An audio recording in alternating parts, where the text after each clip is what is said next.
ಆಜ್ಞೆಯಂತೆ ಇವತ್ತಿನ ವ್ಯಾಖ್ಯಾನ ಪ್ರಾರಂಭ ಗುರುಸ್ತುತಿಯೊಂದಿಗೆ.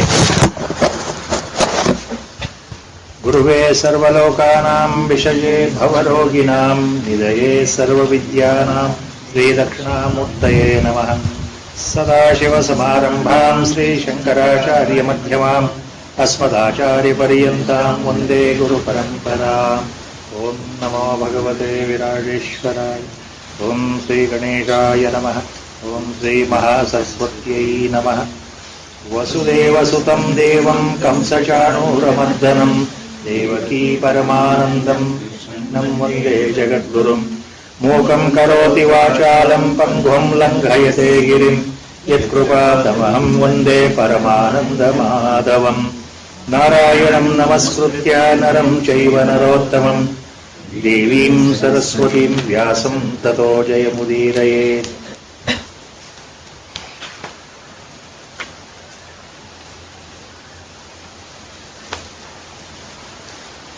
ಏಳನೇ ಅಧ್ಯಾಯ ಜ್ಞಾನ ವಿಜ್ಞಾನ ಯೋಗ ಕೊನೆಯ ಭಾಗಕ್ಕೆ ಬಂದಿದ್ದೇವೆ.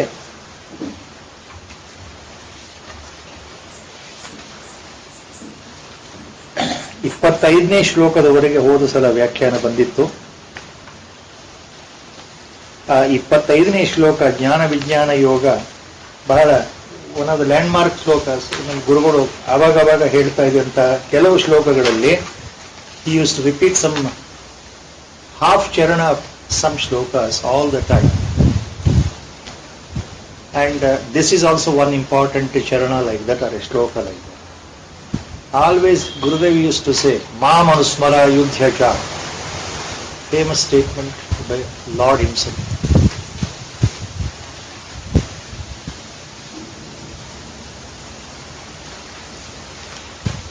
Sutre manigana iva he used to refer like that.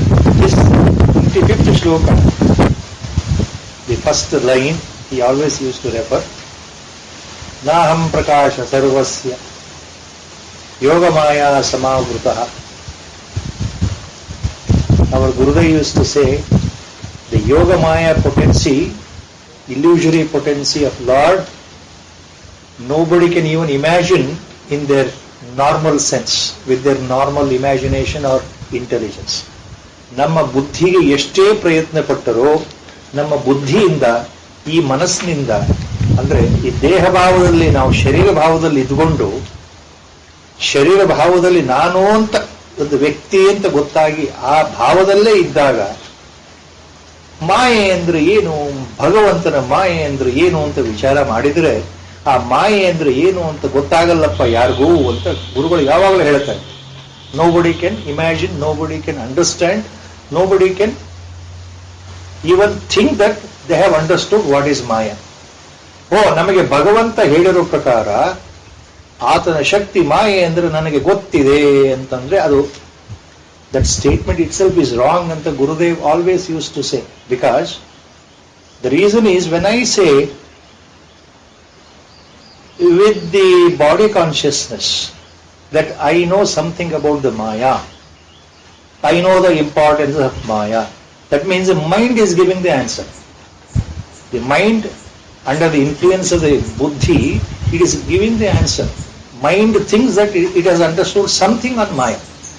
But since it is beyond the mind, ಇದು ಮನಸ್ಸಿಗೆ ಮೀರಿದಂತಹ ಒಂದು ವಿಶೇಷವಾದ ಭಗವತ್ ಶಕ್ತಿ ಆದ್ದರಿಂದ ಅದನ್ನ ಹೀಗೆ ಅಂತ ಹೇಳಲಿಕ್ಕೆ ಬರ್ಲಿಕ್ಕೆ ಸಾಧ್ಯವೇ ಇಲ್ಲದೆ ಇರೋದ್ರಿಂದ ಮಾಯೆ ಅಂದ್ರೆ ಏನು ಅಂತ ಆಚಾರ್ಯರೇ ಅದು ಅನಿರ್ವಚನೀಯ ಅಂತ ಹೇಳಿಬಿಟ್ರು 1200 ವರ್ಷಗಳ ಹಿಂದೆ.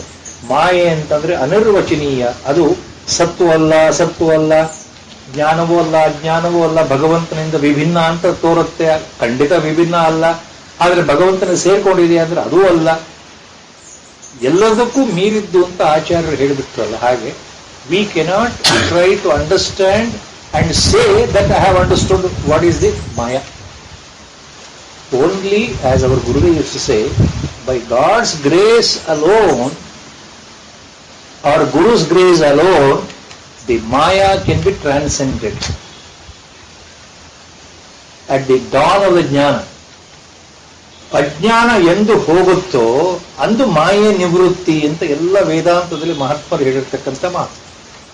ಮಾಯೆ ಇರೋದ್ರಿಂದ ನಮ್ಮ ಅಜ್ಞಾನದಲ್ಲಿ ನಾವು ಮುಳುಗಿದ್ದೇವೆ. ಯಾಕೆಂದ್ರೆ ಅದಕ್ಕೆ ಮಾಯೆಯೂ ಆಟ ಆಡಿಸ್ತಾ ಇದೆ. ಅಜ್ಞಾನ ಎಂದು ಹರಿಯುತ್ತೋ ಅಂತ ಮಾಯೆ ತಾನಾಗಿಯೇ ಹೋಗುತ್ತೆ. ಅದು ಯಾವಾಗ ಆಗುತ್ತೆ? ಅದು ಭಗವತ್ ಕೃಪೆಯಿಂದ ಆಗ್ತಕ್ಕಂಥದ್ದು, ಭಗವತ್ ಸಂಕಲ್ಪದಲ್ಲಿ ಗುರು ಕೃಪೆಯಿಂದ ಆಗ್ತಕ್ಕಂಥದ್ದು. ಈ ಅಜ್ಞಾನದ ಮುಸುಕನ್ನು ತೆಗೆಯೋ ಕೆಲಸ ಪ್ರಯತ್ನ ಪ್ರಾರಂಭಿಕವಾಗಿ ಮಾಡತಕ್ಕಂಥದ್ದು ನಮ್ಮ ಸಾಧನೆ. That is spiritual practice. But at the later stage, the final beatitude, the final grace has to come from God only or Guru only. So if I say that I can transcend Maya or I can win over Maya, ಅಂದ್ರೆ it is not possible. ಆದ್ದರಿಂದ ಭಗವಂತ ಹೇಳಿರೋದು ನಾಹಂ ಪ್ರಕಾಶಃ ಸರ್ವಸ್ಯ ಯೋಗಮಾಯಾ ಸಮಾವೃತಃ ಮೂಢೋಯಂ ನಾಭಿಜಾನಾತಿ ಲೋಕೋ ಮಾಂ Azam ಅವ್ಯಯಂ. So ಸಾಮಾನ್ಯರಿಗೆ ನಾನು ಏನು ಅಂತ ಅರ್ಥ ಆಗಬಲ್ಲ ಅರ್ಜುನ. ಮೂಢ ಅಂತ ಭಗವಂತ ಶಬ್ದವನ್ನು ಯೂಸ್ ಮಾಡ್ತಾ ಇದ್ದಾನೆ. ಸಾಮಾನ್ಯ ಜನರು, ಲೋಕದ ಜನರು, ಪ್ರಾಪಂಚಿಕ ಜನರು. ಮೂಢ ಅಂತಂದ್ರೆ ಯಾವ ಅರ್ಥದಲ್ಲಿ ಅಂದ್ರೆ ಆಧ್ಯಾತ್ಮ ದೃಷ್ಟಿಯಿಂದ, ಪಾರಿಮಾರ್ಥಿಕ ದೃಷ್ಟಿಯಿಂದ ಮೂಢ ಅಂತ. ಅವರು ದಡ್ಡರು ಅಂತ ಅರ್ಥ ಅಲ್ಲ. See, they are highly intelligent sentient beings, but spiritually they are ಮೂಢಾಸ್. They have not woken up ಅನ್ನೋ ಅರ್ಥದಲ್ಲಿ ಮಾತ್ರ ಇಲ್ಲಿ ಶಬ್ದ ಭಗವಂತ ಬಳಸ್ತಾ ಇದ್ದಾನೆ. ಮೂಢರಾಗಿರ್ತಕ್ಕಂತಹ ಅವಿವೇಕಿ ಜನರಿಗೆ ನಾನು ಕಾಣೋದಿಲ್ಲಪ್ಪ. ಯಾಕಂದ್ರೆ ನನ್ನದೇ ಆದಂತಹ ಮಾಯೆಯಿಂದ ನಾನು ಸುತ್ತುವರಿಯಲ್ಪಟ್ಟಿದ್ದೇನೆ. ಈ ಮಾಯೆಯಲ್ಲಿ ಜನನದ ಪ್ರಾರಂಭದಿಂದಲೂ ಜನಗಳು ಮುಳುಗಿರೋದ್ರಿಂದ ಅವರಿಗೆ ಮಾಯೆ ಅಂದ್ರೆ ಏನು ಅಂತ ಗೊತ್ತಾಗಲಿಕ್ಕೆ ಸಾಧ್ಯವೇ ಇಲ್ಲ ಅಂತ ಹೇಳಿಬಿಡ್ತಾರೆ ಭಗವಂತ. ಅದನ್ನು ಮುಂದುವರಿಸಿ ಈಗ ಬರತಕ್ಕಂಥ ಕೊನೆಯ ಭಾಗದ ಶ್ಲೋಕಗಳು 7ನೇ ಅಧ್ಯಾಯದ್ದು 26ನೇ ಶ್ಲೋಕಕ್ಕೆ ಬರ್ತಾ ಇದ್ದೀವಿ. ಯೋಗ ಮಾಯೆಯ ಬಗ್ಗೆ ಸ್ಥೂಲವಾಗಿ ಒಂದು ವಿವರಣೆ ಕೊಟ್ಟ ಮೇಲೆ ಭಗವಂತ ಏನು ಹೇಳ್ತಾ ಇದ್ದಾನೆ, ತನ್ನ ಸಮಗ್ರ ರೂಪ ಹೇಳ್ತಾ ಇದ್ದಾನಲ್ಲ ಈ 7ನೇ ಅಧ್ಯಾಯದಲ್ಲಿ. ಇಲ್ಲಿ ವೇದಾಹಂ ಸಮತೀತಾನಿ ವರ್ತಮಾನಾನಿ ಚಾರ್ಜುನ ಭವಿಷ್ಯಾಣಿ ಚ ಭೂತಾನಿ ಮಾಂ ತು ವೇದನ ಕಶ್ಚನ. ಅಹಂ ವೇದ ಸಮತೀತಾನಿ ವರ್ತಮಾನಾನಿ ಚ ಭವಿಷ್ಯಾನಿ.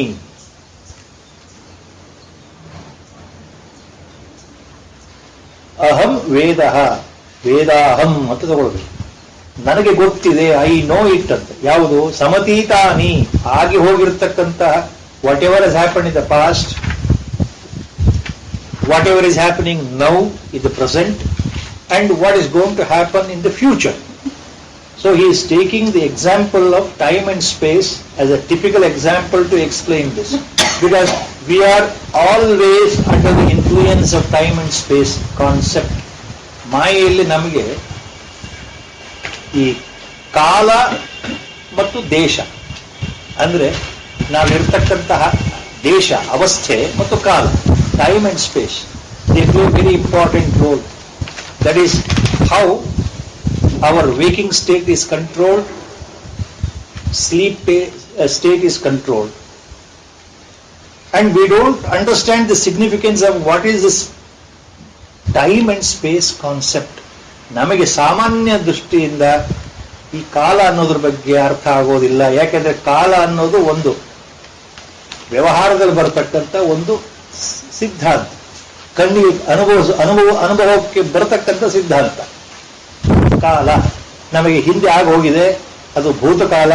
ಈಗ ಆಗ್ತಾ ಇರೋದು ವರ್ತಮಾನ ಕಾಲ, ಮುಂದೆ ಆಗ್ತಕ್ಕಂತಹದ್ದು ಭವಿಷ್ಯತ್ ಕಾಲ. All that we know is only we have a past, there is a past history, and now we are living in the present. We call this as present. And then future, tomorrow what happens we don't know. The future is unknown, future is unpredictable. So all that we can differentiate is the time is divided into 3 zones: past, present, future. Whereas Lord what he says here, all creatures, human beings including, now you only know these 3 things. You know the past, you are living in the present, you recollect the past, but you cannot recollect the future. You are always thinking of the past or future. So ಕಾಲದ ವ್ಯವಸ್ಥೆ ಹೇಗೆ ಅಂದ್ರೆ ನಾವು ಈ ವರ್ತಮಾನದಲ್ಲಿ ಏನ್ ಮಾಡ್ತಾ ಇದ್ದೇವೆ ಅಂದ್ರೆ ಹಿಂದಿನದನ್ನು ನೆನೆಸ್ಕೊಳ್ತಾ ಇರ್ತೇವೆ, ಮುಂದೆ ಏನು ಆಗಬಹುದು ಅಂತ ಅದನ್ನು ಊಹೆ ಮಾಡ್ತಾ ಇರ್ತೇವೆ. Either we are imagining certain things in the future or we are brooding over the past. But normally we don't live in the present. ನಮಗೆ ವರ್ತಮಾನ ಕಾಲದ ಅನುಭವ ಇಲ್ಲ. ಈ ಸಾಮಾನ್ಯ ಜನ, ಒಳ್ಳೆ ಪೀಪಲ್. ಆ ದೃಷ್ಟಿಯಿಂದ ಭಗವಂತ ಹೇಳ್ತಾ ಇರೋದು, ನೋಡಪ್ಪ ಅರ್ಜುನ, ಸಾಮಾನ್ಯರು ಯಾವ ರೀತಿ ತಿಳ್ಕೊಂಡಿದ್ದಾರಲ್ಲ, ಭೂತಕಾಲ, ವರ್ತಮಾನ ಕಾಲ, ಭವಿಷ್ಯ ಕಾಲ ಅವೆಲ್ಲವೂ ನನಗೆ ಗೊತ್ತಿದೆ, ಆದರೆ ಸಾಮಾನ್ಯರಿಗೆ ಅದು ಗೊತ್ತಿಲ್ಲ. ಆಗೋಗಿದೆ, ಬದಲಾವಣೆ ಮಾಡ್ಲಿಕ್ಕೆ ಬರೋಲ್ಲ. ಈಗ ಏನಾಗ್ತಾ ಇದೆ ನೋಡ್ತಾ ಇದ್ದೇವೆ, ಮುಂದೇನಾಗುತ್ತೆ ನಮಗೆ ಗೊತ್ತಿಲ್ಲ. ಇಷ್ಟೇ ನಮ್ಮ ಉತ್ತರ. ಆದರೆ ನನಗೆ ಎಲ್ಲವೂ ಗೊತ್ತಿದೆ. ಸಿ, ವೇದಾಹಂ ಸಮತೀತಾನಿ ವರ್ತಮಾನಾನಿ ಚ ಅರ್ಜುನ ಭವಿಷ್ಯಾನಿ ಚ ಭೂತಾನಿ ಮಾಂ ತು ವೇದ ನ ಕಶ್ಚನ. ಸೆಕೆಂಡ್ ಲೈನ್, ಮಾಂ ತು ವೇದ ನ ಕಶ್ಚನ, ಸೆಕೆಂಡ್ ಚರಣ, ಸೆಕೆಂಡ್ ಹಾಫ್. ಟು ಮೀನ್ಸ್ ಬಟ್. ಮಾಂ ನ ಕಶ್ಚನ ವೇದ. We have to set it like that. ಟು, ಬಟ್, ಮಾಂ ಕಶ್ಚನ ನ ವೇದ, but nobody understands me ಅಂತ ಅರ್ಥ. ನನಗೆ ಎಲ್ಲವೂ ಗೊತ್ತಿದೆ, ಆದರೆ ಯಾರಿಗೂ ನಾನೇನು ಅಂತ ಗೊತ್ತಿಲ್ಲ. I know everything but others don't know who I am ಅನ್ನೋ ಅರ್ಥ. ಮಾಂ ನ ವೇದ, ಯಾರು? ಕಶ್ಚನ, ಯಾರೂ ಸಹ. ನೋ ಬಡಿ ನೋಸ್ ಮೀ ಅಂತ ಅರ್ಥ. ಅಂದ್ರೆ he is referring to common people, worldly people, ಸಾಮಾನ್ಯ ಜನಗಳ ದೃಷ್ಟಿಯಿಂದ ಮಾತನಾಡ್ತಾ ಇದ್ದಾನೆ ಭಗವಂತ.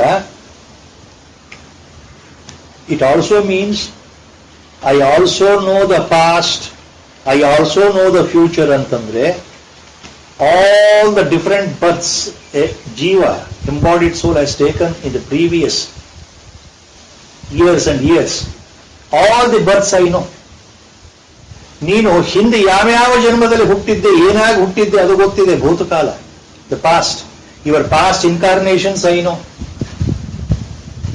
Present incarnation also I know. And also in the future, how many births you have, how many births you will end up, in what way you are going to live in the future, that also I know. The future incarnation and the past incarnation. ಎರಡೂ ಗೊತ್ತಿದೆ.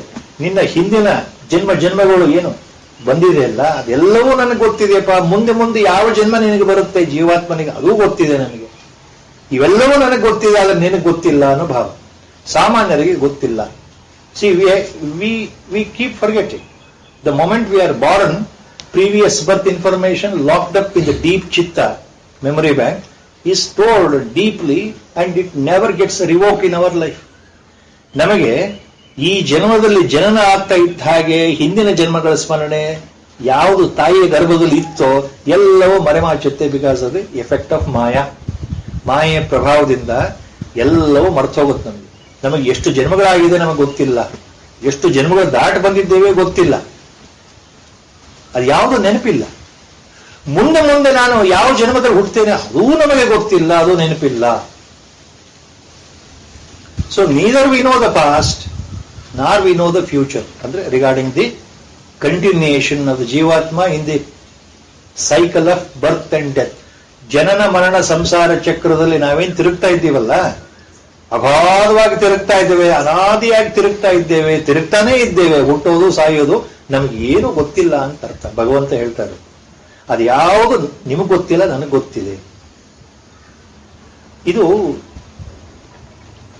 one beautiful example was given by a Mahatman to explain this nature of time. Why common man, ordinary men, worldly people like us, we cannot go back to the past. That means we cannot see the past. We cannot see the future. Both. ನಮಗೆ ಯಾಕೆ ಸಾಧ್ಯ ಇಲ್ಲ?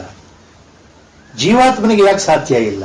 ನಮ್ಮ ಹಿಂದೆ ಯಾವ್ಯಾವ ಜನ್ಮದಲ್ಲಿ ಏನಾಗಿದ್ವಿ ಅಂತ ನಮಗೆ ನೆನಪು ಮಾಡ್ಕೊಳಕ್ ಆಗೋದಿಲ್ಲ. ಮುಂದೆ ಬರ್ತಕ್ಕಂಥ ಎಷ್ಟು ಜನ್ಮಗಳಿದೆ ನನಗೆ ಅಂದ್ರೆ, ಉದಾಹರಣೆಗೆ ನನಗೆ ಮೋಕ್ಷ ಹೊಂದಲಿಕ್ಕೆ ಇನ್ನೂ 1,000 ಜನ್ಮ ಇದೆಯಾ, 1,00,000 ಜನ್ಮ ಇದೆಯಾ, 100 ಜನ್ಮ ಇದೆಯಾ, 10 ಜನ್ಮ ಇದೆಯಾ, ಇನ್ನು 2 ಜನ್ಮ ಇದೆಯಾ? ಆ ಜನ್ಮದಲ್ಲಿ ನಾನು ಏನಾಗಿ ಹುಡ್ತೇನೆ, ಹೇಗಿರುತ್ತೇನೆ, ನಾನು ಭಗವಂತನ ಹೊಂದ್ತೀನೋ ಇಲ್ವೋ, ಯಾವ ರೀತಿ ಹುಡ್ತೇನೆ, ಹೀಗೆ ಮುಂದಿನ ಭವಿಷ್ಯತ್ತಿನ ಜನ್ಮಗಳ ಬಗ್ಗೆಯೂ ನಮಗೆ ಏನೂ ಗೊತ್ತಾಗಲಿಕ್ಕೆ ಸಾಧ್ಯ ಇಲ್ಲ. ಆದರೆ ಭಗವಂತನ ದೃಷ್ಟಿಯಲ್ಲಿ ಆತನೇ ಮಹಾಕಾಲ ಆದ್ರಿಂದ ಕಾಲ ದೇಶ ಅವಸ್ಥೆ ಎಲ್ಲವೂ ಆತನ ಮಾಯೆಯಲ್ಲೇ ಬರೋದ್ರಿಂದ ಅಲ್ಲಿ ಕಾಲದ ಗಣನೆ ಬರೋದಿಲ್ಲ. ಕಾಲ ಆತನ ಅಧೀನದಲ್ಲಿದೆ. ಯಾಕೆಂದ್ರೆ ಕಾಲ ಅನ್ನೋದು ಮಾಯೆ ಅಧೀನದಲ್ಲಿದೆ, ಮಾಯೆ ಆತನ ಅಧೀನದಲ್ಲೇ ಇದೆ. ಹಾಗಾಗಿ ಭಗವಂತನು ಕಾಲಾತೀತ ಅಂತ ಹೇಳ್ತೀವಿ, ಗುಣಾತೀತ ಅಂತ ಹೇಳಿದ ಹಾಗೆ ಜೀವನ್ ಮುಕ್ತ a siddha purusha like God is ಕಾಲಾತೀತ. Is beyond time and space continuum, beyond that. So how to explain this? So one Mahatman has given a beautiful example. Why Mahatmans know your past, why Mahatmans know your future, and they also know your present birth, what you are. ಮಹಾಪುರುಷರಿಗೆ, ಸಿದ್ಧಿ ಪುರುಷರಿಗೆ, ಜೀವನ್ ಮುಕ್ತರಿಗೆ, ಪರಮಹಂಸರಿಗೆ ಒಬ್ಬ ವ್ಯಕ್ತಿನ ನೋಡಿದ ಕೂಡಲೇ ಗೊತ್ತಾಗ್ಬಿಡುತ್ತೆ ಈ ವ್ಯಕ್ತಿಯ ಹಿಂದಿನ ಜನ್ಮದ ಸಾಧನೆ ಏನಿದೆ, ಏನಾಗಿದ್ದ, ಏನು ಮಾಡ್ತಾ ಇದ್ದ, ಈಗ ಏನು ಮಾಡ್ತಾ ಇದ್ದಾನೆ, ಈತನ ಈಗಿನ ಜನ್ಮ ಯಾವ ರೀತಿ ಇದೆ, ಇನ್ನು ಮುಂದೆ ಈತನ ಅವಸ್ಥೆ ಏನು, ಮರಣಾನಂತರ ಎಲ್ಲವೂ ಅವ್ರಿಗೆ ಗೊತ್ತಾಗುತ್ತೆ. ಸೊ ದೇ ಆರ್ ಕಾಲಾತೀತ. So they can understand your past, present and future. But we don't understand. So how and why we don't understand. ನಮಗೆ ಯಾಕೆ ಈ ಶಕ್ತಿ ಇಲ್ಲ ಸಾಮಾನ್ಯರಿಗೆ ಅನ್ನೋದಕ್ಕೆ ಮಹಾತ್ಮರಿಂದ ಒಂದು ಬಹಳ ಒಳ್ಳೆ ಉದಾಹರಣೆ ಇದೆ. ಉದಾಹರಣೆ ಏನು ಅಂದ್ರೆ ಬಹಳ ಸುಂದರವಾದ ಉದಾಹರಣೆ. ಒಂದು ನದಿನಲ್ಲಿ ನಾವು ಹೋಗ್ತಾ ಇರಬೇಕಾದ್ರೆ ಒಂದು ಸಣ್ಣ ಹಡಗು, ಒಂದು ನಾವೆ, when we are travelling, swimming through the boat in a river, the river passes through the gorge occupied both the sides by the steep peaks of the mountain. River enters the gorge and takes a steep left turn, let us say, and goes in further direction. When we are traveling in a small boat, canoe, in the middle of the river, we can see till our eyes can see up to the farthest level, till the turning of the river, which vanishes from our vision. ನಾವು ಎಲ್ಲಿವರೆಗೆ ನೋಡಬಹುದು ಅಂದ್ರೆ, ಎದುರಿಗೆ ನಾವು ಹೊಳೆಗೆ ಹೋಗ್ತಾ ಇದ್ದೇವೆ ದೋಣಿಯಲ್ಲಿ, ಆ ಹೊಳೆ ಮುಂದ್ಗಡೆ ಎಡಭಾಗದಲ್ಲಿ ತಿರುಗಿ ಎರಡೂ ಗುಡ್ಡಗಳ ಮಧ್ಯೆ ಹೋಗ್ತಾ ಇದೆ. ಆ ತುದಿವರೆಗೆ ನೋಡಬಹುದು. Till that horizon we can see the river. Beyond that we cannot see the river. Our eyesight is closed because of obstacles. ಅಲ್ಲಿ ಗುಡ್ಡ ಅಡ್ಡ ಬರೋದ್ರಿಂದ ಎಡಭಾಗದಲ್ಲಿ ತಿರುಗಿರೋ ಆ ನದಿ ಮುಂದೆ ಹೇಗೆ ಹೋಗ್ತಾ ಇದೆ, ಏನಾಗ್ತಾ ಇದೆ, ನಮ್ಗೆ ಏನು ಗೊತ್ತಾಗಲ್ಲ. Whereas instead of sitting in this small canoe or the boat, if I can fly up in the air, if I can go up in the air at a vantage point, way up, if I travel in the sky and then look down, then what happens? I can see this part of the river, and also its left turn, how straight it goes, and again where it takes a turn, where it enters, to which part of the jungle or the valley it enters. All that I can see from a top position when the height is up. So my vision is broadened there. I can see two more boats there. But sitting here in this small boat, I cannot see anything. ಇದು ಜ್ಞಾನಿಗೂ ನಮ್ಮ ಸಾಧಾರಣ ಮನುಷ್ಯರಿಗೂ ಇರ್ತಕ್ಕಂಥ ವ್ಯತ್ಯಾಸ. ಜ್ಞಾನಿಗೆ ನಮ್ಮ ಭವಿಷ್ಯತ್ತು ಗೊತ್ತಾಗತ್ತೆ, past ಹಿಂದಿಂದೂ ಗೊತ್ತಾಗಿದೆ, ಈಗ ನಾವು ಏನ್ ಮಾಡ್ತಾ ಇದ್ದೀವಿ ಅದು ಗೊತ್ತಿದೆ. ಜ್ಞಾನಿ ಆದವನಿಗೆ ಈ ಉದಾಹರಣೆ ಪ್ರಕಾರ ಹೇಳಬೇಕು ಅಂದ್ರೆ, ನದಿ ಎಲ್ಲಿಂದ ಬರ್ತಾ ಇದೆ, ಯಾವ ಡೈರೆಕ್ಷನ್ ಅಲ್ಲಿ ಬರ್ತಾ ಇದೆ ಅದು ಕಾಣುತ್ತೆ. ಹೀಗೆ ತಿರುಗಿ ನೋಡಿದ್ರೆ, ಮಧ್ಯದಲ್ಲಿ ನೋಡಿದ್ರೆ ನಾವು ಇರ್ತಕ್ಕಂಥ ಹಡಗು ಕಾಣುತ್ತೆ, ಮುಂದೆ ನೋಡಿದರೆ ಅದು ಯಾವ ಭಾಗದಲ್ಲಿ ತಿರುಗಿ ಮುಂದೆ ಎಲ್ಲಿ ಹೋಗ್ತಾ ಇದೆ, ಇಡೀ ನದಿ ಉದ್ದಗಲ ಆತನಿಗೆ ಕಾಣುತ್ತೆ. Past, present, future. ಅದು ಭಗವಂತ ಇಲ್ಲಿ ಹೇಳ್ತಾ ಇರೋದು ಆ ಒಂದು ದೃಷ್ಟಿಯಿಂದ ಹೇಳ್ತಾ ಇದ್ದಾನೆ. ವೇದಾಹಂ ಸಮತೀತಾನಿ ವರ್ತಮಾನಾನಿ ಚ ಅರ್ಜುನ ಭವಿಷ್ಯಾನಿ ಚ ಭೂತಾನಿ ಮಾಂ ತು ವೇದನ ಕಶ್ಚನ. ನನಗೆಲ್ಲವೂ ಗೊತ್ತಿದೆ, ಆದರೆ ನಿನಗೆ ಯಾವುದೂ ಗೊತ್ತಿಲ್ಲಪ್ಪ. ಇದು ಈ ಧ್ವನಿ ಎಲ್ಲಿದೆ ಅಂದ್ರೆ ಮೊದಲೇ ಭಗವಂತ 3ನೇ ಅಧ್ಯಾಯದಲ್ಲಿ ಅಲ್ಲಿ ಹೇಳ್ಬಿಟ್ಟಿದ್ದಾನೆ. ಅರ್ಜುನ, ನಿನಗೆ ಎಷ್ಟೋ ಜನ್ಮಗಳು ಆಗೋಗಿದೆಯಪ್ಪ, ಹುಟ್ಟು ಸತ್ತು ಹುಟ್ಟು ಸತ್ತು, ಈಗ ನೀನು ಅರ್ಜುನ ಅಂತ ಬಂದಿದ್ದೀಯ ಈ ಜನ್ಮಕ್ಕೆ. ನನಗೂ ಎಷ್ಟೋ ಜನ್ಮಗಳು ಆಗೋಗಿದೆ, ಅವೆಲ್ಲವೂ ನನಗೆ ಗೊತ್ತಿದೆ, ನಿನಗೇನೂ ಗೊತ್ತಿಲ್ಲ ಅಂತ ಮೊದಲೇ ಹೇಳ್ಬಿಟ್ಟಿದ್ದಾನೆ ಭಗವಂತ. Same point he is mentioning here. Arjuna, I know how many births you had earlier and I had earlier in this human form. All that I know, but you don't know all those things. You know only now that you are Arjuna. That's all. You are one of the 5 Pandavas. You are a Madhyama Pandava. That's all you know. You know that you are a son of Kunti. That's all you know.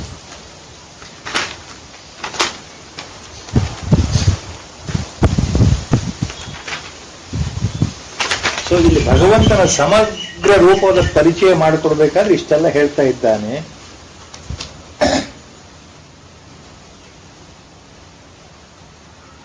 ಯಾತಕ್ಕೆ ಜನಗಳಿಗೆ ನನ್ನ ಮಾಯೆ ಅರ್ಥ ಆಗೋಲ್ಲ? Why people are under this spell of my own yoga Maya? Why people don't understand me ಅನ್ನೋದಕ್ಕೆ next ಶ್ಲೋಕ ಹೀಗೆ gives the answer. ಇಚ್ಛಾದ್ವೇಷ ಸಮುತ್ಥೇನ ದ್ವಂದ್ವ ಮೋಹೇನ ಭಾರತ ಸರ್ವಭೂತಾನಿ ಸಮ್ಮೋಹಂ ಸರ್ಗೇ ಯಾಂತಿ ಪರಂತಪ. ಇಚ್ಛಾದ್ವೇಷ ಸಮುತ್ಥೇನ ದ್ವಂದ್ವ ಮೋಹೇನ ಭಾರತ. ಭಾರತ, ಹೇ Partha, Arjuna, look what is happening. ಇಚ್ಛಾದ್ವೇಷ ಸಮುತ್ತೇನ ದ್ವಂದ್ವ ಮೋಹೇನ ಸರ್ವಭೂತಾನಿ ಸಮ್ಮೋಹಂ ಸರ್ಗೇ ಯಾಂತಿ ಪರಂತಪ. ಪರಂತಪ, ಶತ್ರುಗಳಿಗೆ ತಾಪವನ್ನು ಉಂಟು ಮಾಡತಕ್ಕಂತಹ ಅರ್ಜುನನೇ ಅಥವಾ Bharata, both are the names given by lord to Arjuna. Bharata ಅಂದ್ರೆ ಭರತ ವಂಶ, ನೀನು ಮಹಾಶ್ರೇಷ್ಠ, ಧನುರ್ವಿದ್ಯೆಯಲ್ಲಿ ಶ್ರೇಷ್ಠ ಆದ್ರೆ ನೀನು ಭಾರತ ಅಂತ ಕರಿತಾ ಇದ್ದೇನೆ. ಆದ್ರಿಂದ ಶ್ರೇಷ್ಠನಾದಂತ ಅರ್ಜುನ ಏನಪ್ಪಾ ನೀನು ತಿಳ್ಕೊಳ್ಬೇಕು? ಹೇ ಭಾರತ, ಹೇ ಪರಂತಪ, ಗುಡಾಕೇಶಿ, ಹೇ ಪಾರ್ಥ, ಹೇ Arjuna, all is referring to Arjuna ಅಂತ. ವಾಟ್ ಯು ಶುಡ್ ರಿಮೆಂಬರ್ ಅಂದ್ರೆ, ಸರ್ಗೆ ಸರ್ವಭೂತಾನಿ ಸಮ್ಮೋಹಂ ಯಾಂತಿ. ಸರ್ಗೆ ಅಂತಂದ್ರೆ ಉತ್ಪತ್ತಿ ಕಾಲ, at the time of creation. Here it also means at the time of birth. So at the time of creation, every embodied soul, Jivatma, Jiva, Sarva, Bhutani, all creatures, when they are born, Sammoham yanti, they come under delusion. They are totally deluded by my own Maya. How they are deluded? The reason he is giving. Maya is there, but how it acts? ಮಾಯೆ ಪ್ರಭಾವದಿಂದ ಎಲ್ಲರೂ ಮೋಹ ಪರವಶರಾಗ್ತಾರಪ್ಪ ಹುಟ್ಟೋ ಸಮಯದಲ್ಲಿ. The moment they are born are at the time of birth, ಸರ್ವಭೂತಾನಿ ಸರ್ಗೆ ಸಮ್ಮೋಹಂ ಯಾಂತಿ. ಸರ್ಗೆ at the time of creation, at the time of birth ಅಂತ ಅರ್ಥ. ಸಮ್ಮೋಹಂ ಯಾಂತಿ, they are in the spell of maya. ಅವರು ಮೂಢರಾಗ್ಬಿಡ್ತಾರೆ, ಮೋಹಕ್ಕೆ ಒಳಗಾಗ್ಬಿಡ್ತಾರೆ. They get hypnotised, they get mesmerized. Sammoham. Yeah. In what way? How it happens? The first line is important. Ichchadvesha samuttena dvandva mohena. The raga and dvesha. Ichcha and dvesha. Ichcha means the desire to obtain something. Dvesha means aversion, hatred towards something. ನಮಗೆ ಯಾವುದನ್ನು ಹೊಂದಬೇಕು ಅಂತ ಆಸೆ ಇದೆಯಲ್ಲ, ಅದು ಇಚ್ಛೆ, ಇಚ್ಛೆಯಿಂದ ಬರುವುದು. ದ್ವೇಷ ಅಂದ್ರೆ ನಮಗೆ ಯಾವುದು ಬೇಕಾಗಿಲ್ವೋ, ಯಾವುದು ಬೇಡ ಅನ್ಸುತ್ತೋ ಅದರ ಬಗ್ಗೆ ತಿರಸ್ಕಾರ, ಅದು ದ್ವೇಷಕ್ಕೆ ಕಾರಣ ಆಗುತ್ತೆ. ಸೊ ಇಚ್ಛೆ ಮತ್ತು ದ್ವೇಷ ಅಂದ್ರೆ ರಾಗ ಅಂಡ್ ದ್ವೇಷ. ರಾಗ ಆರ್ ಇಚ್ಛಾ also means desire out of attachment. Desire and attachment, it can be like that also. Since I am attached, I desire. I desire for me and for my people. Me and mine, these two things are reasons for attachment. ಶರೀರ ಭಾವಕ್ಕೆ ನಮಗೆ ಬೇಕಾಗಿರ್ತಕ್ಕಂಥ ಮೂಲ ವಸ್ತು ನಾನು, ನನ್ನದು ಅನ್ನೋ ಭಾವ. ಇದು ಯಾವಾಗ ಉತ್ಪತ್ತಿ ಆಯಿತು? ಈ ಎರಡು ಭಾವಗಳು ಇದೆಯಲ್ಲ, ಇದು ನನಗೆ ಬೇಕು, ಇದು ನನಗೆ ಬೇಡ, ರಾಗ ಅಂಡ್ ದ್ವೇಷ. ದ್ವಂದ್ವ ಮೋಹೇನ, ಈ ರಾಗ ಮತ್ತು ದ್ವೇಷದಿಂದ ಉಂಟಾಗ್ತಕ್ಕಂತಹ ದ್ವಂದ್ವ ಮೋಹ. ದ್ವಂದ್ವ means you develop certain attitudes in contradictory ways. For certain things you expect, certain things you enjoy, certain things you want, certain things you desire, certain things you don't desire. ಕೆಲವು ನಮಗೆ ಬೇಕು, ಕೆಲವು ನಮಗೆ ಬೇಡ. ಇದು ದ್ವಂದ್ವ, pair of opposites. The moment we are born, we are under this spell of dvandva moha due to maya. The moment we are born, we are like that till the death ಅಂತ ಅರ್ಥ. So ಇಚ್ಛಾದ್ವೇಷಗಳ ದೆಸೆಯಿಂದ ಉಂಟಾಗ್ತಕ್ಕಂತಹ ದ್ವಂದ್ವ ಮೋಹಗಳಿಂದ ನಾವು ಉತ್ಪತ್ತಿ ಕಾಲದಲ್ಲಿ ಅಥವಾ ಸೃಷ್ಟಿ ಕಾಲದಲ್ಲಿ ಅಥವಾ ಹುಟ್ಟುವ ಪ್ರಾರಂಭದಲ್ಲಿ, ಹುಟ್ಟುವ ಸಮಯದಲ್ಲಿ ನಾವು ಮೋಹಕ್ಕೆ ಒಳಗಾಗ್ತೇವೆ. Arjuna, that is how all creatures, all individuals, all human beings are born in illusion.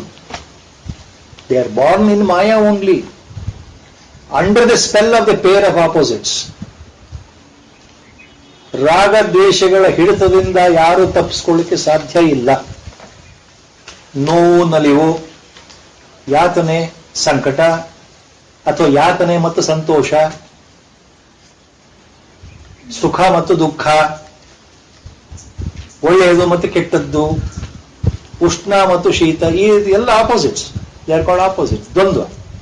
Two extreme opposites. These desires and feelings always are there here inside our heart, ever since we are born.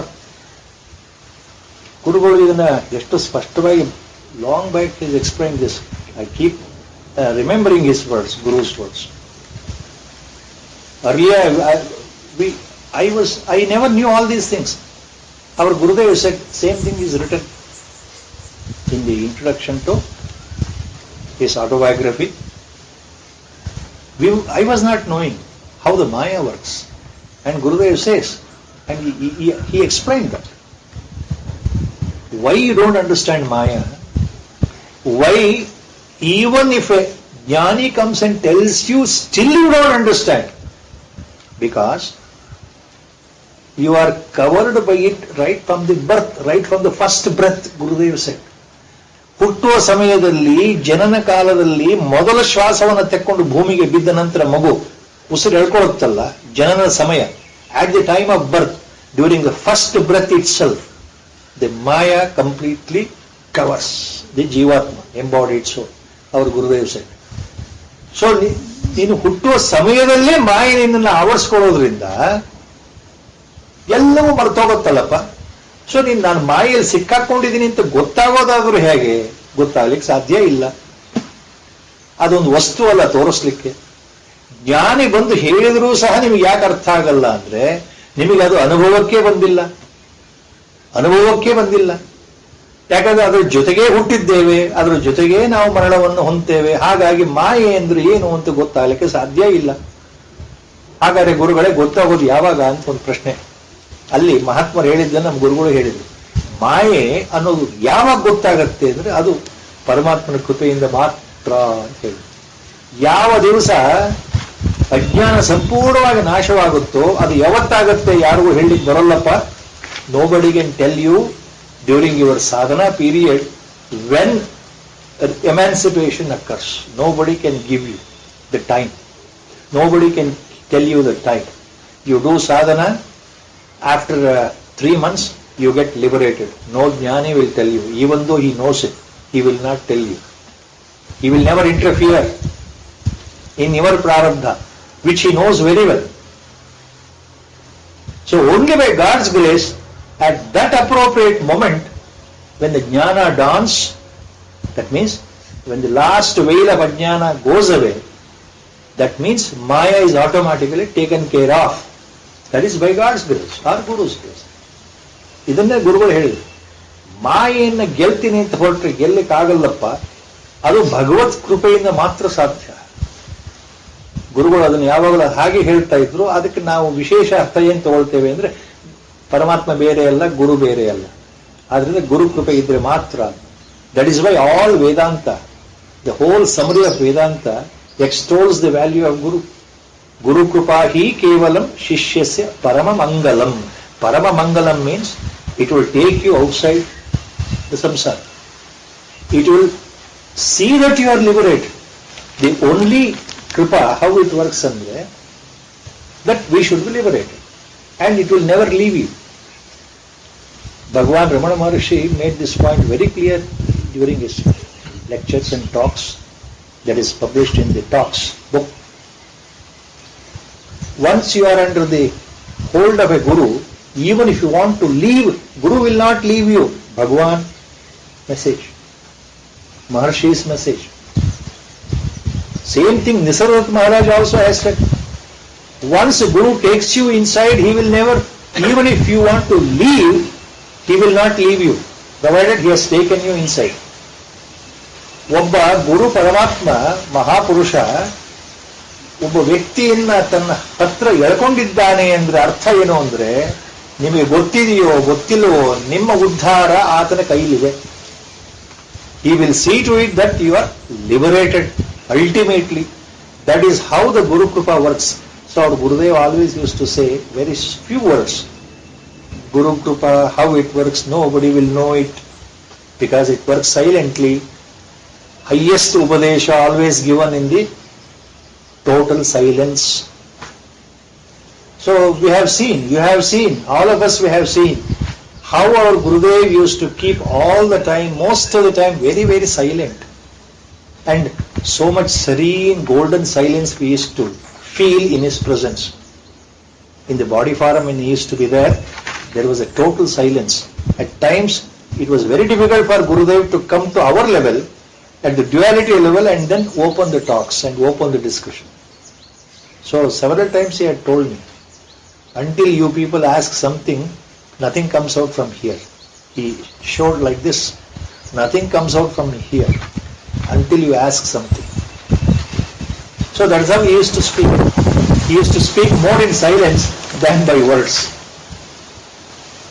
Ichchadvesha samuthena dvandva mohena bharata sarvabhutani sammoham sarge yanti parantapah. So because they are under the spell of pairs of opposites, desires and aversions, raga mattu dvesha, desire and aversion, our life is, you see, whole of our life we are only playing with these two things. Either I expect, I want, I desire something, or I hate something, I don't want it. So desire and aversion, ಇಚ್ಛಾ ಮತ್ತು ದ್ವೇಷ, ಇವುಗಳು ನಮ್ಮ ಜೀವನ. ಹೀಗಿರಬೇಕಾದ್ರೆ ಸಾಮಾನ್ಯರಿಗೆ, ಪ್ರಾಪಂಚಿಕರಿಗೆ ನಾನು ಅಂದ್ರೆ ಹೇಗೆ ಅರ್ಥ ಆಗುತ್ತೆ Arjuna, how they will know me ಅಂತ ಅರ್ಥ ಆಗುತ್ತೆ. Then he says, so if everybody cannot cross over Maya, ನಾಹಂ ಪ್ರಕಾಶ ಸರ್ವಸ್ಯ ಯೋಗ ಮಾಯಾ ಸಮಾವೃತ ಅಂತ ಹೇಳಿದ್ಮೇಲೆ, ನನ್ನ ಮಾಯೆಯನ್ನು ಯಾರಿಗೂ ದಾಟಲಿಕ್ಕೆ ಸಾಧ್ಯ ಇಲ್ಲಪ್ಪ. ಹುಟ್ಟುವ ಸಮಯದಲ್ಲಿ ಮೋಹಪರವಶರಾಗಿ ದ್ವಂದ್ವಗಳಲ್ಲಿ ಮುಳುಗಿ ಮಾಯೆಯ ಕಾರಣದಿಂದ ತಮ್ಮ ಇಚ್ಛಾದ್ವೇಷಗಳಲ್ಲಿ ಮುಳುಗಿ ಜನ ಸಂಮೋಹಿತರಾಗ್ಬಿಡ್ತಾರಪ್ಪ. ನಾನು ಏನು ಅಂತ ಅವ್ರಿಗೆ ಅರ್ಥನೇ ಆಗೋದಿಲ್ಲ ಅಂತ ಹೇಳಿದ ಮೇಲೆ ನಮಗೆ ಒಂದು ಪ್ರಶ್ನೆ, ಏನು ಹಾಗಾದರೆ ಭಗವಂತ ಏನ್ ಹೇಳ್ತಾ ಇದ್ದಾನೆ? ನಮ್ಮಂತವರಿಗೆ ಭಗವಂತ ಕಾಣೋದೇ ಇಲ್ಲ ಅಂತ ಹೇಳ್ತಾ ಇದ್ದಾನಲ್ಲ, ಈ ಮಾಯೆಯನ್ನು ಹರಿಯಕ್ಕೆ ಸಾಧ್ಯವೇ ಇಲ್ಲ ಅಂತ ಭಗವಂತ ಹೇಳ್ತಾ ಇದ್ದಾನಲ್ಲ ಅಂತ ಒಂದು ಪ್ರಶ್ನೆ. So we develop A doubt with our limited thinking, logical mind, which I think I am very, very intelligent. So I start thinking. Logically I start interpreting what Lord is saying. Am I not able to then see Lord? Because he says his own Maya is very powerful. He can see all the three states of time, past, present, future, which I can't see. I cannot cross over his Maya. I am full of aversion and desires. I am full of likes and dislikes in life. Then am I not there to see God at all? Is there no way at all? No, the doubt will arise here. ನಮಗೆ ಶಂಕೆ ಬರಬಹುದು, ಭಗವಂತ ಇಷ್ಟೆಲ್ಲ ಹೇಳ್ತಾ ಇದ್ದಾನಲ್ಲ, ಹಾಗಾದ್ರೆ ನಮಗೆ ಭಗವಂತ ಸಿಗೋದು ಸುಳ್ಳು. It is very difficult. ನಿರಾಸೆ. We get dejected. There is a doubt. There is a question in the mind. Do we reach God or not? Because I am full of desires. Yes. I have my own likes and dislikes. Yes. And our Guru says, Lord says, I am covered by Maya, which I don't know. It may be true. Yes, I am covered by Maya. I have that ajnana, ignorance. Yes, it may be true. I am ignorant. Then seeing God, merging with God, getting liberated, sakshatkara, all these things are impossible to me. See that doubt. That shanka is there. For that doubt, Lord answers now. If you have such doubts, now listen what Lord says next. Yesham tvantagatam papam jananam punyakarmanam te dvandva moha nirmukta bhajante mam dhrudavruta te dvandva moha nirmukta bhajante mam dhrudavvrataha. But look, Arjuna, there is a category of people. Now he is giving assurance. Now there is a group of people who are dhrudavvrataha, with a steadfast mind. There is a category, there is a group with a steadfast mind, dhrudavvrataha, with determination, with shraddha, with belief. ಆದರೆ ಒಂದು ಗುಂಪಿದೆಯಲ್ಲಪ್ಪ ಅರ್ಜುನ, ಯಾರು ದೃಢವ್ರತರಾಗಿದ್ದಾರೋ, ಯಾರಿಗೆ ಭಗವಂತನಲ್ಲಿ ಸಂಪೂರ್ಣ ನಂಬಿಕೆ ಇದೆಯೋ, ಭಗವಂತನಲ್ಲಿ ನಿಷ್ಠೆ ಇದೆಯೋ, ಭಗವಂತ ಸರ್ವಶಕ್ತನಾಗಿರೋ ನೀನೇ ನಮ್ಮನ್ನು ಕಾಪಾಡಬೇಕಪ್ಪ ಅನ್ನೋ ಆ ಶರಣಾಗತಿ ಭಾವ ಇದೆಯಲ್ಲ, ಎಲ್ಲವೂ ನೀನೇ ಸರ್ವಸ್ವ, ನಾನೇನೂ ಅಲ್ಲ ಅನ್ನೋ ಭಾವ. You are everything, I am nothing. See that feeling, if it is there, and if I believe with conviction, steadfast conviction in God, then I am called as dhrudavvrataha. Then once I know that there are likes and dislikes in life will never give me the eternal peace. The desires and aversions all the time I have in the mind, they will never liberate me from samsara. I should go beyond the desires and dislikes. ಈ ಇಚ್ಛೆ ಮತ್ತು ದ್ವೇಷ, ಈ ರಾಗ ಮತ್ತು ದ್ವೇಷ, ಇವುಗಳಿಂದ ನನ್ನ ಮನಸ್ಸು ಯಾಕೆ ವಿಚಲಿತ ಆಗ್ತಾ ಇದೆಯಲ್ಲ, ಹುಟ್ಟಿನಿಂದ ಸಾಯೋ ತನಕ ನನ್ನ ಇಚ್ಛೆ ಒಂದಾದ್ಮೇಲೆ ಒಂದು ಬರ್ತಾನೆ ಇದೆ. I am getting desires one after another. You fulfill one, 10 more will come. So likes and dislikes are going on. So as long as they are there, they are occupying the mind. That is how the Maya is playing with me, with my own mind, with my own viveka. ನನ್ನ ಬುದ್ಧಿ ಮತ್ತು ಮನಸ್ಸನ್ನ ಮಾಯೆ ಯಾವ ರೀತಿ ಆಟ ಆಡಿಸ್ತಾ ಇದೆ ಅಂದ್ರೆ, ನನಗೆ ಬರೀ ಆಸೆಗಳು. ಒಂದು ಕ್ಷಣವೂ ಆಸೆ ಇಲ್ಲದೆ ಜೀವನ ಮಾಡ್ತಾ ಇಲ್ಲ, ದ್ವೇಷ ಇಲ್ಲದೆ ಜೀವನ ಮಾಡ್ತಾ ಇಲ್ಲ. ನನಗೆ ಇದು ಬೇಕು ಅದು ಬೇಕು ಅಂತ ಹೇಳ್ತೇನೆ ಹೊರತು ಭಗವಂತ ನೀನು ಬೇಕು ಅಂತ ಹೇಳ್ತಾನೆ ಇಲ್ವೇ? ಸೊ ಆಸೆ ಮತ್ತು ಈ ದ್ವೇಷ ಇವುಗಳಿಂದ ನಾನು ದೂರ ಆಗಬೇಕು ಅಂತ ಮನಸ್ಸಿದೆಯಲ್ಲ, ಆ ಮನಸ್ಸು ಬಂತು ಅಂದ್ರೆ you are going one step ahead in spiritual sadhana. So when I decide steadfast, with a steadfast mind that neither I should have liking nor I should have disliking, that is called Dvandva Moha Nirmukta. From the pairs of opposites, I should be free.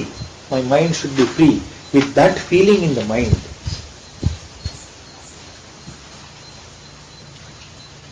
When people with virtuous deeds, people with sattvic deeds, people in common sense, good people,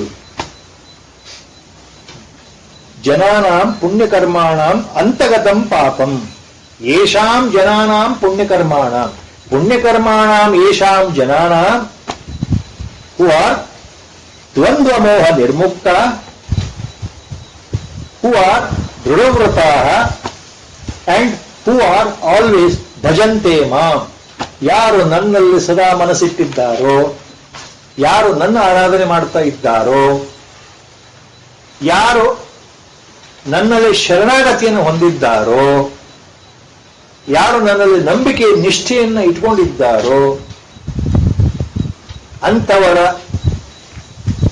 ಪಾಪಕರ್ಮಗಳು ಕ್ಷೀಣವಾದ ಮೇಲೆ ಅವರು ನಿಜವಾದ ಅರ್ಥದಲ್ಲಿ ಪುಣ್ಯಕರ್ಮಿಗಳು, ಪುಣ್ಯಶಾಲಿಗಳು, ಪುಣ್ಯಜೀವಿಗಳು ಆಗ್ಬಿಡ್ತಾರಪ್ಪ. So the people with virtuous deeds, automatically their sins will come to an end in a particular birth, in this birth, because of their virtuous deeds of previous birth. Plus they always worship me, they surrender to me, they with a steadfast mind, they have total belief, total conviction in me, they know that I am everything, they know that they are nothing. ಈ ಎಲ್ಲ ಪ್ರಕಾರಗಳಿಂದ ಯಾರ ಮನಸ್ಸು ಶುದ್ಧವಾಗ್ತಾ ಇದೆಯೋ, ಅಂಥವರ ಪಾಪಗಳು ಕ್ಷೀಣವಾಗ್ತಾ ಇದೆಯೋ, ಅಂಥವರು ಈ ದ್ವಂದ್ವಗಳಿಂದ ದೂರ ಆಗ್ತಾರೆ. ನಾವು they get over this pairs of opposites very easily in this birth. ತು ಯೇಷಾಂ ತು ಅಂತಗತಂ ಪಾಪಂ ಜನಾನಾಂ ಪುಣ್ಯಕರ್ಮಣಾಂ ತೇ ದ್ವಂದ್ವ ಮೋಹ ನಿರ್ಮುಕ್ತಾ ಭಜಂತೆ ಮಾಂ ದೃಢವ್ರತಾಃ. So they become freed from this pairs of opposites. Ultimately, they go beyond the desires and likes and dislikes in this birth. After worshipping me constantly, believing me constantly, bhajante ma, those who worship me constantly, ಯಾರು ನನ್ನಲ್ಲಿ ಸದಾ ಆರಾಧನೆ ಮಾಡ್ತಾ ಇದ್ದಾರೋ, ನನ್ನ ಪೂಜೆ ಮಾಡ್ತಾ ಇದ್ದಾರೋ, ನನ್ನಲ್ಲಿ ನಂಬಿಕೆ ಇಟ್ಟಿದ್ದಾರೋ ಅಂಥವರು ಈ ದ್ವಂದ್ವಗಳಿಂದ ಬಹಳ ಬೇಗ ಹೊರಟೋಗ್ತಾರಪ್ಪ. ಅವರ ಪಾಪಗಳೆಲ್ಲ ಕರಗೋಗುತ್ತೆ ಈ ಜನ್ಮದಲ್ಲಿ ಅನ್ನೋ ಅರ್ಥ ಇದೆ. ಅಂಥ ಜನಗಳು ಇದ್ದಾರೆ, ಇಲ್ಲ ಅಂತಿಲ್ಲ. ಅಂದ್ರೆ ಅಂಥವರಿಗೆ ನಾನು ಲಭ್ಯ ಆಗ್ತೇನೆ. ಯಾರು ದೃಢವ್ರತರಾಗಿದ್ದಾರೋ, ಪುಣ್ಯಕರ್ಮಿಗಳಾಗಿದ್ದಾರೋ, ನನ್ನನ್ನೇ ಭಜಿಸ್ತಾರೋ ಅಂಥವರಿಗೆ ದ್ವಂದ್ವ ಮೋಹಗಳಿಂದ ನಿರ್ಮುಕ್ತರಾಗತಕ್ಕಂಥ ಶಕ್ತಿಯನ್ನು ನಾನು ಕೊಡ್ತೇನೆ. ನಾವು I give them that power to go beyond the pairs of opposites. ಶೀತೋಷ್ಣಗಳಾಗ್ಲಿ, ಸುಖ ದುಃಖ ಆಗಲಿ, ನೋವು ನಲಿವು ಆಗಲಿ, ಜೀವನದಲ್ಲಿ ಏನೇ ಬಂದರೂ ಸಮಚಿತ್ತವಾಗಿ ಅದನ್ನು ಸ್ವೀಕಾರ ಮಾಡೋ ಬುದ್ಧಿ ಇದೆಯಲ್ಲ. ಕಷ್ಟ ಬರಲಿ, ಸುಖ ಬರಲಿ, ತೊಂದರೆ ಬರಲಿ, ಆನಂದ ಬರಲಿ, ಐಶ್ವರ್ಯ ಬರಲಿ, ಬಡತನ ಬರಲಿ, ಆರೋಗ್ಯ ಚೆನ್ನಾಗಿರಲಿ, ಇಲ್ಲದೇ ಇರಲಿ, ನಾನು ಅನ್ಕೊಂಡಾಗ ಆಗಲಿ ಆಗದೇ ಇರಲಿ, ಎಂಥ ಸ್ಥಿತಿಯಲ್ಲೂ ನಾನು ಸಮಚಿತ್ತನಾಗಿದ್ದೇನಪ್ಪ, ನನಗೇನು ತೊಂದರೆ ಇಲ್ಲ, ಯಾಕಂದ್ರೆ ಭಗವಂತ ಇದ್ದಾನೆ ಕಾಪಾಡಲಿಕ್ಕೆ ಅನ್ನೋ ಭಾವ ಇದೆಯಲ್ಲ, that leads to dvandva moha nirmukta sthiti. So then we are able to cross over this pairs of opposites. ಆಶಾಪಾಶಗಳು, ಇಚ್ಛಾದ್ವೇಷಗಳು, ರಾಗದ್ವೇಷಗಳಿಂದ ಬಿಡುಗಡೆ ನಾವು ಹೊಂದುವುದು ಭಗವತ್ ಕೃಪೆಯಿಂದ. ನಮ್ಮಲ್ಲಿ ಆ ಶಕ್ತಿ ಭಗವಂತನೇ ತುಂಬುತ್ತಾನೆ. ಯಾವಾಗ ಅಂದ್ರೆ ನಾವು ದೃಢವ್ರತರಾಗಿರಬೇಕು, ಪುಣ್ಯಕರ್ಮಿಗಳಾಗಿರಬೇಕು, ನಮ್ಮ ಪಾಪಗಳು ಕ್ಷೀಣವಾಗ್ತಾ ಇರಬೇಕು. ಹೆಚ್ಚು ಹೆಚ್ಚು ಪುಣ್ಯಕರ್ಮಗಳನ್ನು ಮಾಡಿದಷ್ಟು ಪಾಪಗಳು ಕ್ಷೀಣವಾಗುತ್ತೆ. ಮಹಾತ್ಮರ ಸಂಘದಲ್ಲಿ ಇದ್ದಷ್ಟು ನಮ್ಮ ಪಾಪಗಳು ತಾನಾಗೆ ಹೊರಟೋಗುತ್ತೆ. ಎಲ್ಲ ಮಹಾತ್ಮರ ಬಗ್ಗೆ ಒಂದು ವಚನನೇ ಇದೆ, ಯಾವುದು? ಹೆಚ್ಚು ಹೆಚ್ಚು ಸತ್ಸಂಗದಲ್ಲಿ ನಾವು ಪಾಲ್ಗೊಂಡಷ್ಟು, the more we associate with a mahajnani, paramahamsa, siddha purusha in our life time, the more you spend your time with him, to that extent all the previous birth sanchita karma, especially papa karmas, get eroded. ನಮ್ಮ ಹಿಂದಿನ ಜನ್ಮದ ಕರ್ಮರಾಶಿಗಳು ತಾನಾಗಿ ಕರಗೋಗುತ್ತೆ. ಅದು ನಮಗೆ ಗೊತ್ತಿಲ್ಲ. ನಮ್ಮ ಕರ್ಮರಾಶಿ ಎಷ್ಟಿದೆ ನಮಗೆ ಗೊತ್ತಿಲ್ಲ. What is the quantity we are carrying at our back from previous birth we don't know, but Guru Paramatma knows. So the more we are in satsanga, the more we associate, Karma Rashi will go away. They are burnt away. That is the point what Lord is hinting at. So such people are Punyakarmis. Those who are Dridavratas. They are able to cross over Dvandvas, pairs of opposites in life, with equanimity mind. ಸಮಚಿತ್ತರಾಗಿ ಜೀವನವನ್ನು ಅನುಭವಿಸುವ ಕಲೆ ಇದೆಯಲ್ಲ, ಮನಸ್ಸು ಒಳಗಡೆಯಿಂದ ಪ್ರಶಾಂತವಾಗಿರೋ ಸ್ಥಿತಿ ಇದೆಯಲ್ಲ, ಹೊರಗಡೆಯಿಂದ ಯಾವ ತೊಂದರೆ ಬಂದರೂ ಜಗ್ಗಾಡದೆ ಅಲ್ಲಾಡದೆ ಒಂದೇ ರೀತಿಯಲ್ಲಿ ನಾವು ಮನಸ್ಸನ್ನು ಶಾಂತವಾಗಿ ಇಟ್ಕೊಳ್ಳೋದು ಇದೆಯಲ್ಲ, ಅದು ಬರೀ ಹೇಳೋದಕ್ಕಾಗುತ್ತದ್ದು, ಹೇಳೋದು ಸುಲಭ ಅಲ್ಲ. ಗುರು ಕೃಪೆಯಿಂದ ಮಾತ್ರ ಆಗ್ತಕ್ಕಂಥ ಕೆಲಸ. ಎಂತಹ ತೊಂದರೆ ದೇಹಕ್ಕೆ ಬರಲಿ, ಶರೀರಕ್ಕೆ ಬರಲಿ, ಮನಸ್ಸಿಗೆ ಬರಲಿ, ಜೀವನದಲ್ಲಿ ಬರಲಿ, ಎಂಥ ಸುಖವೇ ಬರಲಿ, ಎರಡಕ್ಕೂ ನಾನು ಒಂದೇ ಥರವಾಗಿ ಸ್ವೀಕಾರ ಮಾಡ್ತೇನೆ ಅನ್ನೋದು ಇದೆಯಲ್ಲ, ಅದು ಬಾಯಿನಲ್ಲಿ ಹೇಳೋ ಕೆಲಸವೂ ಅಲ್ಲ, ಉಪದೇಶ ಮಾಡಿದ ಕೂಡ ಇನ್ನೊಬ್ಬರಿಗೆ ಅರ್ಥ ಆಗತ್ತೆ ಅಂತನೂ ಅಲ್ಲ. ಗುರು ಕೃಪೆ ಇದ್ದರೆ, ಆ ಗುರುವಿನ ಪರಮ ಅನುಗ್ರಹ ನಮ್ಮ ಮೇಲಿದ್ದರೆ, ನನಗೆ ಗುರುವಿನಲ್ಲಿ ಅಪಾರವಾದ ಭಕ್ತಿ, ನಂಬಿಕೆ, ಶ್ರದ್ಧೆ ಇದ್ದರೆ, ಗುರು ಬೇರೆಯಲ್ಲ ಪರಮಾತ್ಮ ಬೇರೆಯಲ್ಲ ಅಂತ ಗುರು ವಚನವನ್ನ ನಿರ್ಯೋಚನೆಯಿಂದ ನಾನು ಸದಾಕಾಲ ಗುರು ವಚನದಂತೆ ನಡ್ಕೊಳ್ತಾ ಇದ್ದೇನೆ ಅನ್ನೋ ಭಾವನೆ ನನಗಿದ್ದರೆ, ನಂಬಿಕೆ ದ್ರೋಹ ಮಾಡದೆ ಗುರುವನ್ನ ಪರಮಾತ್ಮ ರೂಪದಲ್ಲಿ ನಾನು ನೋಡ್ತಾ ಇದ್ರೆ ಮಾತ್ರ ಆ ಕೃಪೆಯಲ್ಲಿ ಬರುತ್ತೆ, ಸಮಚಿತ್ತತೆ ಬರುತ್ತೆ. ಆವಾಗ ದ್ವಂದ್ವ ಮೋಹಗಳನ್ನು ನಾವು ನಿರ್ಮುಕ್ತ ಹೊರಟೋಗುವ ಸ್ಥಿತಿ ಬರುತ್ತೆ. Then we can cross over the pairs of opposites. That's what Lord is hinting at here. And to make sure, he says, next shloka, jara marana mokshaya mamashritya yatanti ye te brahma tadviduh butsam adhyatmam karma chakilam. Adhyatmam cha karma akhilam. Akhilam karmam. Adhyatmam cha akhilam karma. Te brahma tadviduh krutsam adhyatmam karma chakhilam. Now, Lord is introducing now very interesting terminologies here. ಮೊದಲ ಬಾರಿಗೆ ಇಲ್ಲಿ ಭಗವಂತ ಈ ಶ್ಲೋಕದಲ್ಲಿ ಏನು ಹೇಳ್ತಾ ಇದ್ದಾನೆ, ಜರಾ ಮರಣ ಮೋಕ್ಷಾಯ ಮಾಮಾಶ್ರಿತ್ಯ ಯತಂತಿತೆ. ಜರಾ ಮರಣ ಮೋಕ್ಷಾಯ, to cross over this life itself, the life which during birth we are young, during the youth period we are highly active with all the energy bubbling, and as the age progresses we become old due to the effect of the old age, jara. All diseases will enter the body becomes weak, jara, old age, vruddhapya, and then it ends up in the death, ultimately, marana. So every born embodied soul, ಪ್ರತಿಯೊಬ್ಬ ಜೀವಿಯು ಹುಟ್ಟಿದ ನಂತರ ಈ ಬಾಲ್ಯ, ಕೌಮಾರ ಅವಸ್ಥೆ ಅಥವಾ ಯೌವನಾವಸ್ಥೆ ಮತ್ತು ವೃದ್ಧಾಪ್ಯ ಮತ್ತು ಮರಣ, ಇದು ಎಲ್ಲವನ್ನು ಪ್ರತಿಯೊಂದು ಜೀವಿಯು ನೋಡಲೇಬೇಕು. ಹುಟ್ಟಿದ ನಂತರ ಸಾವು ಬರೋದ್ರೊಳಗೆ ಬಾಲ್ಯವೂ ಇರುತ್ತೆ, ಯೌವನವೂ ಇರುತ್ತೆ, ವೃದ್ಧಾಪ್ಯವೂ ಇರುತ್ತೆ, ಮುದಿತನವೂ ಇರುತ್ತೆ, ಶಕ್ತಿಯೂ ಉಡುಗುತ್ತೆ, ಕೊನೆಗೆ ಒಂದು ದಿವಸ ದೇಹಕ್ಕೆ ಮರಣವೂ ಬರುತ್ತೆ. ಸೊ ಈ ಜರಾ ಮರಣ ಇವುಗಳಿಂದ ತಪ್ಪಿಸ್ಕೊಳ್ತಕ್ಕಂಥ, ಇವುಗಳಿಂದ ಬಿಡುಗಡೆ ಹೊಂದಬೇಕು ಅಂತ ಆಸೆ ಇರತಕ್ಕಂಥವ್ರು ಯಾರು? ಜರಾ ಮರಣ ಮೋಕ್ಷಾಯ. I want to get liberated from this old age and death. Means I want to be liberated from this very basis of birth and death. ನನಗೆ ಈ ಹುಟ್ಟು ಬೇಕಾಗಿಲ್ಲಪ್ಪ, ಈ ಸಾವು ಬೇಕಾಗಿಲ್ಲ. ಯಾರು ಪ್ರತಿ ಸಲ ಹುಟ್ಟುತ್ತಾರೆ, ಪ್ರತಿ ಸಲ ಮತ್ತೆ ಬೆಳೀತಾರೆ, ಪ್ರತಿ ಸಲ ಯೌವನದಲ್ಲಿ 108 ಕೆಲಸ ಮಾಡಬೇಕು ಜೀವನಕ್ಕೋಸ್ಕರ, ಕೊನೆಗೆ ಒಂದು ದಿವಸ ಮತ್ತೆ ವೃದ್ಧಾಪ್ಯ ಬರುತ್ತೆ, ಪ್ರತಿ ಸಲವೂ ಆಯಾ ಜೀವನದಲ್ಲಿ ಮುದಿತನ ಅಂತ ಬರುತ್ತೆ. Once again I end up in old age, or I become old enough, and then again I am going to die. So I want to get liberated from this concept of old age and death. Andre I want to be liberated from birth and death, samsara. ಈ ಸಂಸಾರವೇ ಬೇಡಪ್ಪ ನನಗೆ, ಮತ್ತೆ ಇನ್ನು ಹುಟ್ಟೋದು ಬೇಡ. ಅರ್ಥ ಏನಂದ್ರೆ, ಈಗ ಹುಟ್ಟುಬಿಟ್ಟಿದ್ದೇವಲ್ಲ, ಪ್ರಾರಬ್ಧದಿಂದ ದೇಹ ಬಂದಿದೆ, ಈ ದೇಹ ಎಷ್ಟು ದಿವಸ ಬದುಕಬೇಕು ಅಂತ ಮೊದಲೇ ನಿಶ್ಚಯ ಆಗಿದೆ. ಇದನ್ನು ತಪ್ಸಕ್ಕಾಗಲ್ಲ, ಇದನ್ನು ಯಾರಿಗೂ ತಪ್ಸಕ್ಕಾಗಲ್ಲ, ಜ್ಞಾನಿಗಳಿಗೂ ತಪ್ಸ್ಲಿಕ್ಕಾಗೋದಿಲ್ಲ. ನಮ್ಮ ಗುರುಗಳು ಹೇಳ್ತಾ ಇದ್ರು, the body which is already it has taken birth, Now it has to live completely till its last breath. That is decided. Even Jnani cannot interfere in this. So ಇದನ್ನು ನಾವು ತಪ್ಪಿಸ್ಕೊಳಕ್ಕಾಗಲ್ಲ.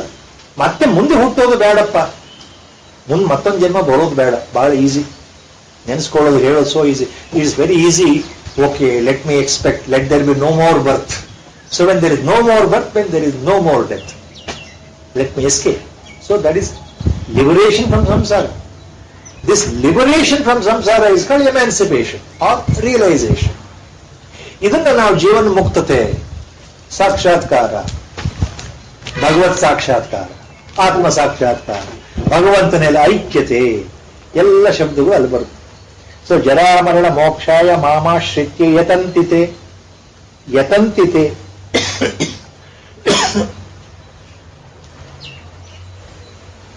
ಹುಟ್ಟು ಸಾವಿನಿಂದ ಬಿಡಿಸ್ಕೊಳ್ಳೋಕ್ಕೋಸ್ಕರ ಯಾರ್ಯಾರು ನನ್ನ ಆಶ್ರಯನ ಮಾಡಿಕೊಂಡು ನನ್ನಲ್ಲಿ ಮನಸ್ಸಿಟ್ಟು ನನ್ನ ಆರಾಧನೆಯನ್ನು ಮಾಡ್ತಾ ಪ್ರಯತ್ನ ಮಾಡ್ತಾರೋ, ಯತಂತಿತೆ, ದೋಸ್ ಹು ಟ್ರೈ, ದೋಸ್ ಹು strive.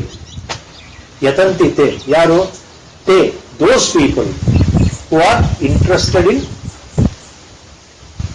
Getting over old age and death. That means those who are interested in escaping from this life and death. ಯಾರಿಗೆ ಸಂಸಾರಕ್ಕೆ ವಾಪಸ್ ಬರೋ ಮನಸ್ಸಿಲ್ವೋ ಅವರು ನನ್ನ ಆಶ್ರಯ ಮಾಡಿಕೊಂಡು ನನ್ನ ಉಪಾಸನೆಯಲ್ಲಿ ಪ್ರಯತ್ನ ಮಾಡ್ತಾ ಇರ್ತಾರಲ್ಲಪ್ಪ, ನಿರಂತರವಾಗಿ ನನ್ನ ಆರಾಧನೆ ಮಾಡ್ತಾರಲ್ಲ ಅಂದ್ರೆ, what is the first line indicates? ಜರಾ ಮರಣ ಮೋಕ್ಷಾಯ ಮಾಮಾಶ್ರಿತ್ಯ ಯತಂತಿತೆ. Those who are spiritually inclined constantly strive for liberation from samsara. Those who endeavor, ಯಾರು ಅತಿಶಯವಾಗಿ ಜೀವನದ ಗುರಿ ಏನು ಅಂತ ಅರ್ಥ ಮಾಡಿಕೊಂಡು, ಈ ಅಜ್ಞಾನದಿಂದ ನಾನು ದೇಹ ಅಂತ ತಿಳ್ಕೊಂಡ್ಬಿಟ್ಟಿದ್ದೇನೆ, ಶರೀರ ಅಂತ ತಿಳ್ಕೊಂಡ್ಬಿಟ್ಟಿದ್ದೇನೆ, ಹಾಗೆ ತಿಳ್ಕೊಂಡಿರೋದ್ರಿಂದ ಎಲ್ಲ ಸಮಸ್ಯೆಗಳು ಆಗ್ತಾ ಇದೆ, ಈ ಮೋಹಗಳು ಬರ್ತಾ ಇದೆ, ಮಾಯೆ ಅಂಟ್ಕೊಂಡಿದೆ, ಇವು ಎಲ್ಲರೂ ನಾನು ಬಿಡುಗಡೆ ಹೊಂದಬೇಕು, ನಾನು ಆತ್ಮಸ್ವರೂಪನಾಗಿದ್ದೇನೆ, ಇದು ನನಗೆ ಅರ್ಥ ಆಗಬೇಕು ಅನ್ನೋ ಭಾವ ಇದೆಯಲ್ಲ.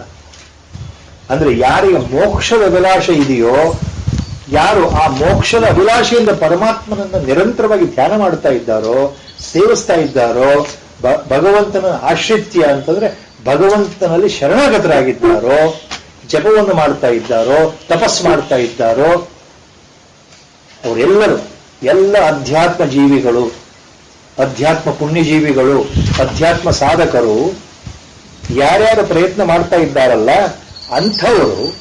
Next line Lord is giving very clear picture here. ತೇ ಬ್ರಹ್ಮ ತದ್ವಿದುಹು. ಕೊನೆಯಲ್ಲಿ ultimately they will realise Brahman, they will realise the Atman, they will realise Parabrahma tattva. They realize that they are Atma Swarupa. That means ultimately they get realized. Ultimately they become totally emancipated. Ultimately they are liberated. ಅಂತಹ ವ್ಯಕ್ತಿಗಳು ಕೊನೆಗೆ ಸಾಕ್ಷಾತ್ಕಾರವನ್ನು ಹೊಂದುತ್ತಾರಪ್ಪ ಅರ್ಜುನ. ಜರಾಮರಣಗಳಿಂದ ನಿವೃತ್ತರಾಗಿ ಜನ್ಮರಾಹಿತ್ಯ ಸ್ಥಿತಿಯನ್ನ, ಮತ್ತೆ ಪುನರಾವರ್ತನೆ ಇಲ್ಲದಂತಹ, ಮತ್ತೆ ಪುನರ್ಜನ್ಮ ಇಲ್ಲದಂತಹ ಸ್ಥಿತಿಗೆ ಅವರು ಬಂದ್ಬಿಡ್ತಾರಪ್ಪ ಅರ್ಜುನ. ಜೀವನ ಮುಕ್ತರೇ ಆಗ್ಬಿಡ್ತಾರೆ. ಶರೀರ ಬಿದ್ದ ನಂತರ ವಿದೇಹ ಮುಕ್ತರಾಗ್ಬಿಡ್ತಾರೆ. ಅವರು ಸದಾ ಮುಕ್ತರೇ ಆಗ್ಬಿಡ್ತಾರೆ ಅಂದ್ರೆ they will never come back. They never come back to samsara. ತೇ ಬ್ರಹ್ಮ ತದ್ವಿದುಹು ಕೃತ್ಸಂ ಅಧ್ಯಾತ್ಮಂ ಕರ್ಮ ಚಾಖಿಲಂ. ಆದ್ರೆ ಯಾಕೆ ಅಂದ್ರೆ, ಅವ್ರಿಗೆ ಯಾಕೆ ಸಾಕ್ಷಾತ್ಕಾರ ಆಗುತ್ತೆ ಅಂದ್ರೆ ನನ್ನ ಕೃಪೆಯಿಂದ ಅಂತ ಅರ್ಥ ಮಾಡ್ಕೊಳ್ಳಿ. ಅವರಿಗೆ ಎಲ್ಲವೂ ಅರ್ಥ ಆಗುತ್ತೆ. ಏನು ಅರ್ಥ ಆಗತ್ತೆ? ತೇ ತದ್ ವಿದುಹು ಬ್ರಹ್ಮ ಕೃತ್ಸಂ ಅಧ್ಯಾತ್ಮಂ ಅಖಿಲಂ ಕರ್ಮ. ಅವರಿಗೆ ಬ್ರಹ್ಮ ಅಂದ್ರೆ ಏನು ಅಂದ್ರೆ, ಪರಬ್ರಹ್ಮ ತತ್ವ ಅಂದ್ರೆ ಏನು ಅಂದ್ರೆ ಅರ್ಥ ಅವರಿಗೆ ತತ್ವಜ್ಞಾನ ಆಗತ್ತೆ.